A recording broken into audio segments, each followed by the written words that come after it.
Hello, everyone. Welcome to another weekly meeting recording. In this recording, I'll be sharing a conversation presented by myself, Mary, and Anthony, who are working together and a part of my mentorship program and acquisition partners. In this session, we'll cover a small portion of our 1 hour meeting discussing how to build and connect with buyers and vetting JV contracts using our system. Let's take a listen. To really know how you pull your information. You still have to pull your information because you're still going to present it to them. For example, let's say you get an alert, right? An alert comes in, you click on the info. It's only some of those investor leads that come in. You're going to have to click on it and you're going to have to ask for the full address. At that point, you could do your own analysis because you got the full address. Now you could run your comps. Now you could see what the value of the market's looking like, pull your information and see what could be offered on it. If their numbers fall within your ideal max allowable offer, then it might be something you can move on. But if it's like overpriced than what you have from what you got from your ARV and your comps and what it's looking like, and it's too far of a gap, then it's probably a dead deal. Don't work on it. But if you can see that the numbers are close, then you'd be like, all right, we might be able to move on this. Call up that JV and be like, hey, I have an interesting opportunity for you. I work with a lot of buyers, off-market investors. Your deal is close enough to our criteria. You want to work something out, whatever be the case. And then now when you get to your buyer, bring that information to your buyer. Bring the comps, bring the ARV that you pulled, not what the JV pulled, what you pulled, give it to them, and then give them your asking price. Because remember, they already, whoever has it under contract on InvestorLift, they already have their numbers set with the seller and they already have their assignment fee included already. So now you just have to come in, make it value worth for your buyer, and then add on whatever you want to make. If that makes sense. Isn't that like daisy chaining or something? Or in a sense, because it's already under contract, you're just pretty much helping them find a buyer.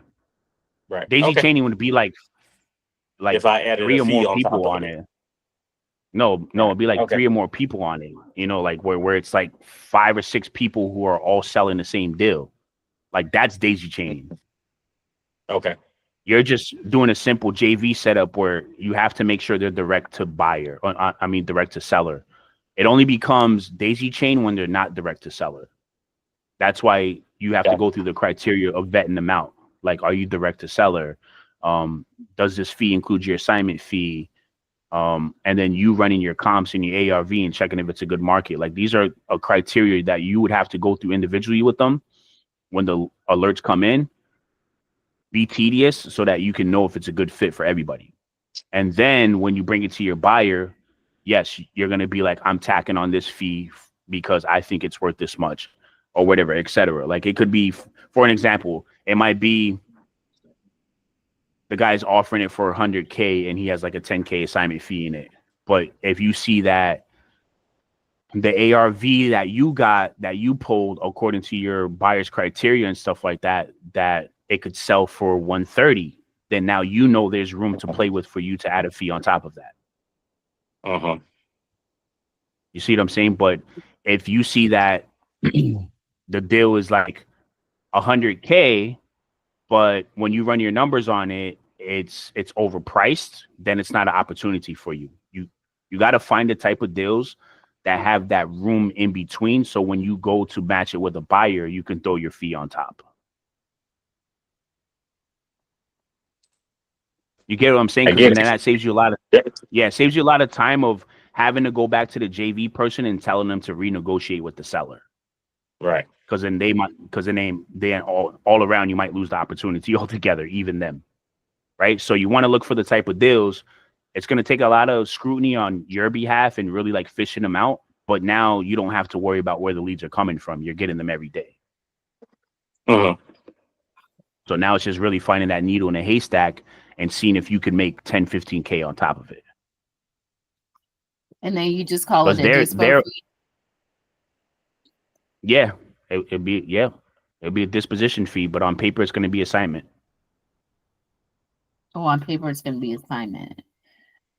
Yes. So you're allowed to have an assignment fee on top of another assignment fee? Yeah. Hell yeah. I've done that with plenty of people in the past. I've closed a couple of deals like that myself where I was looking for the deal. I found a deal. I got it on the contract and I gave it to somebody to find a buyer for me.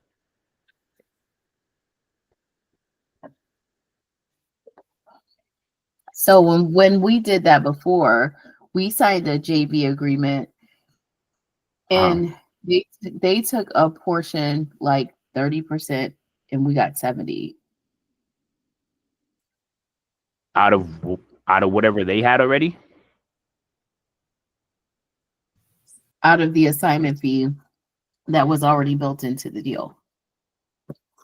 Yeah, but you can ask for a portion of what you want to make on because if you already know that they're either working with a team or like they're by themselves and they want 100% profit, because there are some people out there that won't share their assignment fee with nobody. And I get that, right? Because you worked hard for it. You're the one who put it on the contract. You did the negotiating with the seller, etc. You want to be paid for your time the way you see fit, right? But you also can, because there's plenty of HUD statements, and I think I could show you a couple of them where you can get paid 2 assignment fees. One assignment is going to this person, another assignment is going to the other person, and it's not from the set amount assignment fee that's in it. You get what I'm saying? That's why I said your power is understanding what the numbers look like. So when you get a JV alert that comes in, your quick acting should be like, okay, is there room for me to throw my assignment fee on top of this? If there isn't, then this is not a deal for me to work on. That's why the example that I gave you was, let's say you have a deal for 100K and he has his assignment fee in it already, whether it be 15, 20, whatever, he's already accounted for that and he already has a set offer with the seller. Leave that alone, right? But your thing is, I have a buyer, he wants a particular budget to spend, he's willing to spend XYZ amount of money. I'm looking at the comps, I'm gonna look at the ARV, I'm gonna do the 70% rule minus the repairs and then what's left over. Let's say it hits that 150K mark for offer price. Now you have 50K worth of room to play with. So now in connection with your JV person, when you bring that deal to your buyer, you can offer 110, you can offer 120, you can offer 130. Because the numbers that you ran on the comps according to their system, 150 was what you could offer. But you see this JV guy got it under contract for 100. Gotcha.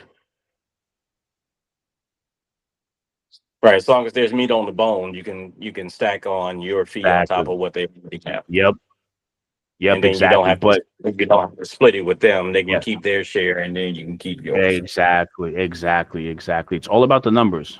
That's why Mary, when you was talking about them splitting 30% with you over their 70, it's probably because there was no numbers to play with. It was too tight of a deal. Right.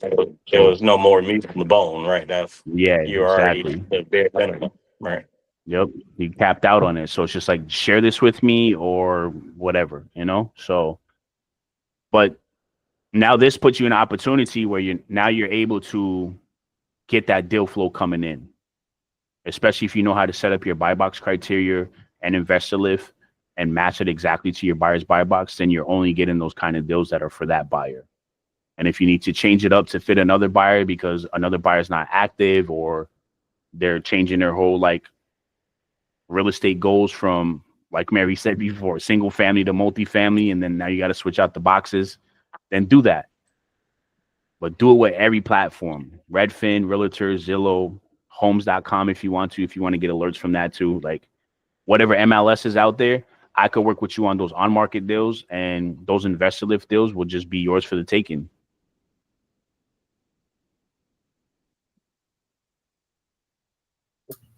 I never even thought to do that, Patrick. I ain't gonna lie to you. Right. You just blew my head up too. Yeah, man. It's just really being keen on different strategies and like different ways, because that's what I like about real estate, right? Is that there's no set margin or no line that everybody has to live by. Like it's not like you go to work every day and you're doing the same task, the same thing, and everybody else could do the same thing. You have room for advancement on so many sides, you know, sales, marketing, helping people put their business together, whatever, you know, closing acquisitions, closing dispo side, whatever, you know, showing people how to run a team. Like you could do so many things in this business. It's just unbelievable. One of the strategies I wanted to learn is how to make things free, how to make things free with the lowest investment option, you know. And right now, I'm literally just charging for mentorship just to show people the guide and show people the way, so that you guys have these free resources and how to utilize them. Because you always hear about that in the industry, right? Like, oh, get in for zero down, but they never show you how to do zero down. They always tell you come and borrow from a lender or borrow from a PML, and you got to pay them back over time and stuff like that. Like, why did I get into this business? Not for debt. I got into this business to generate money. So yeah, that was a weekly meeting session with Mary and Anthony. Shout out to them for trusting the process and taking advantage of using the free resources and strategies available with my system, Autoclose Rei. Be sure to turn on your notifications as I'll be posting every Thursday night. Be sure to subscribe and like the video and comment what you'd like to see in our next meeting. Catch you next time.